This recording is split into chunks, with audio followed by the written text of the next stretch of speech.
moderator yang telah memberikan kesempatan dan waktu kita untuk sedikit memaparkan tentang penentuan awal waktu sholat. Disebutkan dalam Al-Quran surat Al-Imran 103 di makalah sudah ada.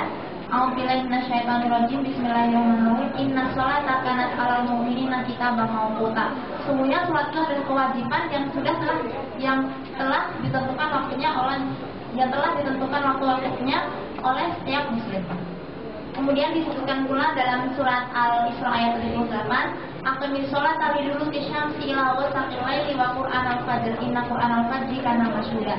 Sesungguhnya dirikanlah sholat ketika matahari itu tergelincir, liduluki syamsi tergelincir ila ghasaqil laili sampai terbenamnya sampai malam, sampai gelap malam, dan dirikanlah sholat subuh. Sesungguhnya sholat subuh itu disaksikan oleh para malaikat. Kemudian disebutkan dalam hadis juga, dan langsung saya akan paparkan tentang artinya aja ya, langsung artinya bisa dibaca sendiri hadisnya dalam makalah. Langsung saya jelaskan tentang artinya.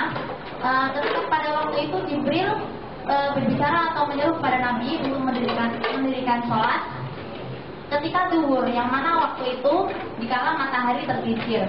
Kemudian Jibril datang lagi dikala waktu asar, ketika bayang-bayang suatu benda sama dengan panjang bendanya. Kemudian datang lagi dikala waktu maghrib, ketika matahari terbenam, dan datang lagi ketika isya, yaitu ketika mega merah di ufuk barat telah terbenam. Kemudian waktu subuh yaitu ketika fajar menyingsing. Itu yang di atas itu merupakan awal waktu sholat. Kemudian untuk kedua kalinya malaikat Jibril datang dan menyuruh kepada Nabi untuk sholat zuhur ketika bayang-bayang suatu benda sama dengan panjang bendanya. Kemudian datang lagi ketika waktu asar, pada waktu bayang-bayang suatu benda dua kali dengan bendanya, sama dengan bendanya. Kemudian datang lagi waktu maghrib sama ketika matahari terbenam ya. Dan waktu isya ketika berlalu separuh malam atau telah hilang sepertiganya. Kemudian waktu subuh ketika telah muncul cahaya terang di ufuk timur dari sinar matahari. Itu merupakan akhir waktu sholat. Jadi dalam hadis tersebut dijelaskan antara yang atas tadi awal waktu sholat dan yang terakhir akhir waktu sholat.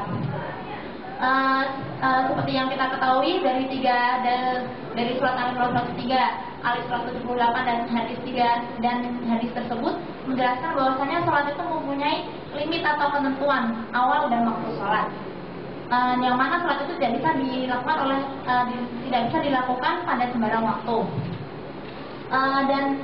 Tapi ayat dari tersebut dari di atas Al-Quran dan hadis tersebut menyebutnya cuma kita mau putar, jadi pasti waktu-waktu yang ditentukan, tidak dijelaskan secara detail kapan, jam berapa, apa gimana gitu, nggak dijelaskan.